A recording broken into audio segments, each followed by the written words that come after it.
If you enjoy real stories that blur the line between safety and fear, make sure you subscribe, like, and comment now, because some sounds don't stop just because you stop watching.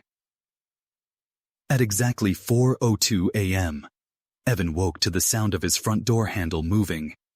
Not a knock, not a bang, just the soft, unmistakable rattle of someone testing the handle from the outside. At first, Evan stayed still, listening. The sound lasted only a few seconds before stopping, leaving his apartment wrapped in silence. His bedroom was dark. The air felt heavy. When he checked the clock, the glowing numbers read 4:02. He tried to brush it off. Maybe a neighbor was confused. Maybe someone had the wrong door. Evan lived alone in a quiet apartment building just outside the city.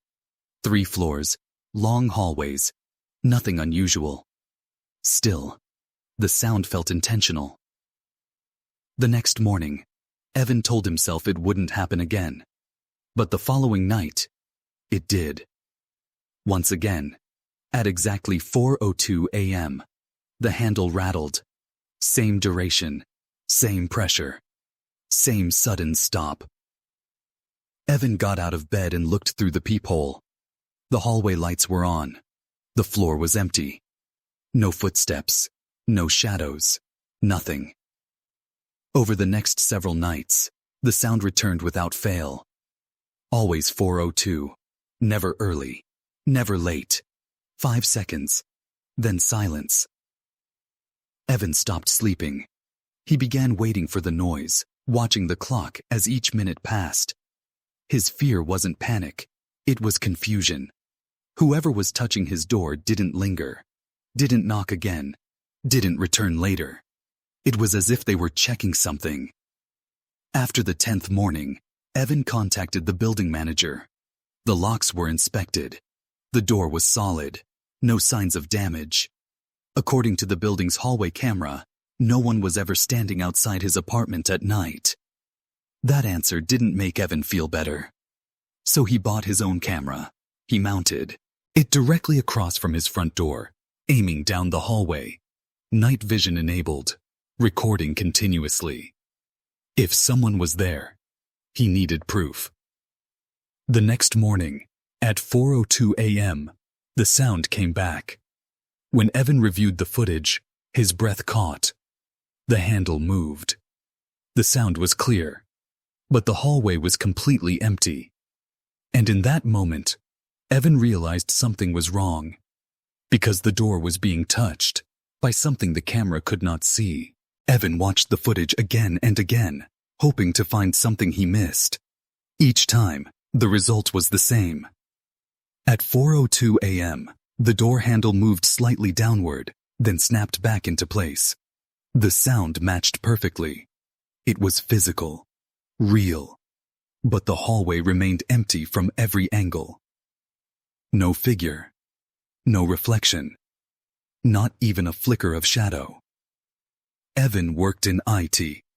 He understood cameras, compression, blind spots. This wasn't a glitch. If something stood in that hallway, the camera would have seen it. He took the video to the building manager. Together, they reviewed the main hallway camera and the stairwell feed. At 4:02 a.m., no one exited an apartment. No one climbed the stairs. No one entered the floor. The explanation he was given was simple. Building noise, pressure changes, old hardware. But Evan knew the difference between random sounds and intention. This wasn't an accident. It happened too cleanly, too precisely. That night, Evan didn't sleep. He sat on his couch with the lights on, watching the live camera feed on his laptop. As 4:01 turned to 4:02, the sound came again. The handle moved. Nothing else did. No motion alert triggered. The system detected nothing because visually, nothing was there. Over the next few days, Evan added more cameras. One pointed directly at the lock from inside his apartment. Another faced the hallway from a second angle. He even placed a thin strip of tape across the door frame, marked with a pen line, so he'd know if the handle moved. For a full week, the pattern continued. Every morning. Same minute. Same 5 seconds. Then, on the 14th night, Evan noticed something new. When the handle rattled, the door didn't just shake. It flexed inward slightly, as if pressure was being applied from the outside. Evan paused the footage, zooming in until the image blurred. At that exact moment, another device recorded activity. His phone, untouched across the room, logged a failed unlock attempt. From inside the apartment. That was when Evan understood the sound at the door wasn't someone trying to break in. It was something testing whether it could get out. The phone log changed how Evan saw everything. He sat at his kitchen table as daylight crept through the blinds, replaying the footage and scrolling through timestamps. The failed unlock attempt wasn't a notification. No alert.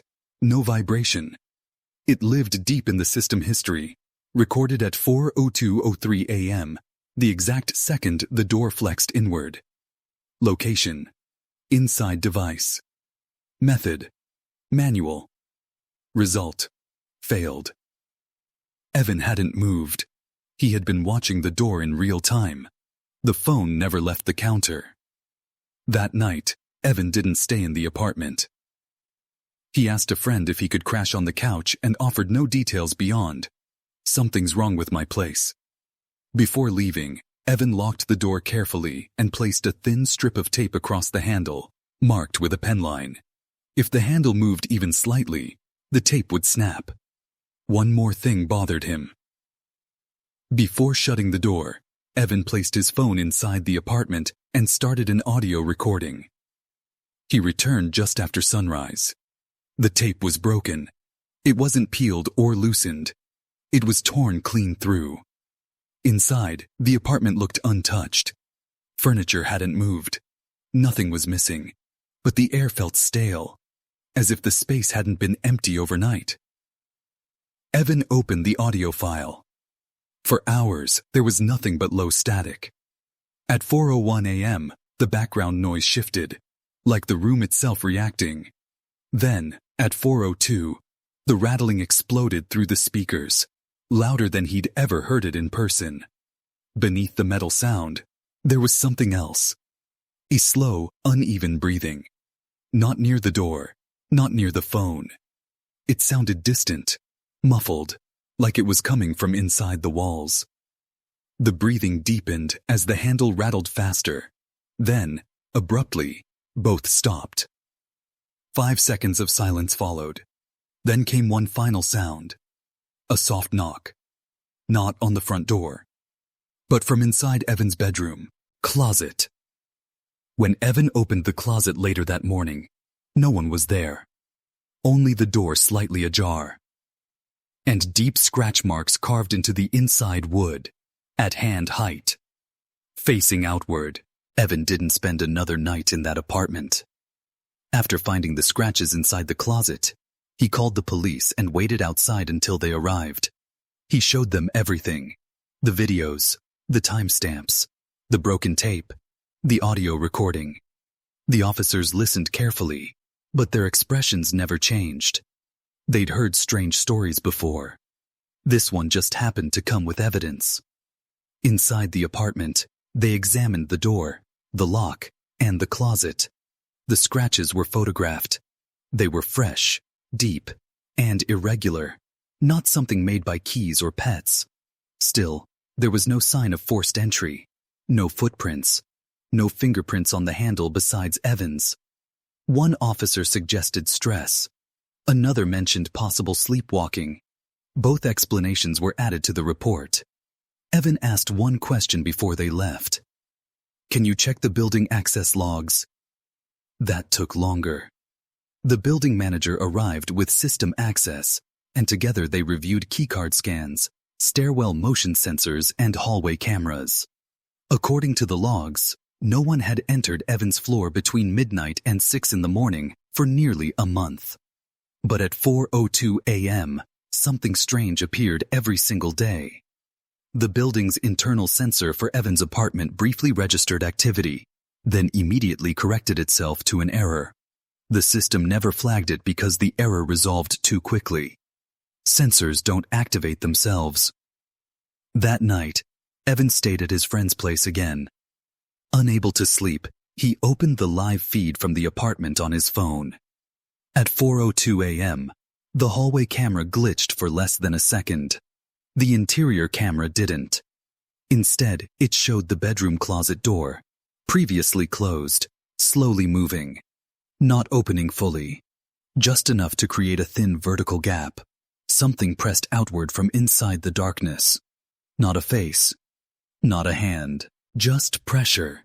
As if whatever had been hidden there was testing space it hadn't reached before. Then, the door eased shut. The rattling never came. The silence afterward was worse than the noise. Because Evan realized the routine had changed, and whatever was behind his door no longer needed to knock. After that night, everything stopped. No rattling, no pressure on the door, no error logs in the building system. At 4:02 a.m., the apartment remained completely silent. Evan waited for days, barely sleeping, checking camera feeds and logs out of habit. The silence didn't bring relief. It felt deliberate, like something had finished what it came to do. The police closed the case quietly. No suspect. No explanation. Evan was advised to move on. So he did. Within 2 weeks, he moved out of the apartment entirely. New locks, new building, new routine. Still, one habit stayed with him. Every night, Evan checked the time before falling asleep. 4:02 a.m. Months passed without incident. Then one evening, Evan received an email from the old building manager. It was brief and oddly casual. They were having minor sensor issues in Evan's former unit. The message asked if he remembered whether the front door lock had ever been replaced. Evan replied that it had not. He never received a response. Curious and uneasy, Evan searched online for the apartment complex. A local neighborhood forum had a new post, written only days earlier. The title read, "Does anyone else hear their door handle move at night?" The post described a familiar pattern. Same time, same duration. No one visible in the hallway. Someone in the comments mentioned installing a camera. "There's no one there," they wrote.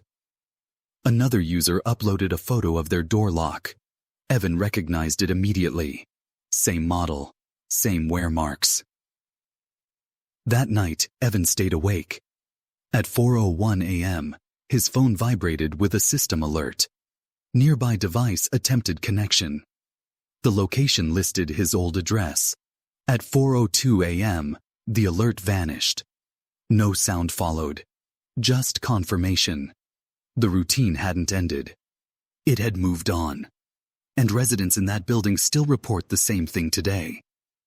Every morning, at exactly 4:02 a.m., someone tries the door, and nothing is ever seen on camera. If this story followed you into the dark, imagine what the next one might do. Subscribe before it finds you first.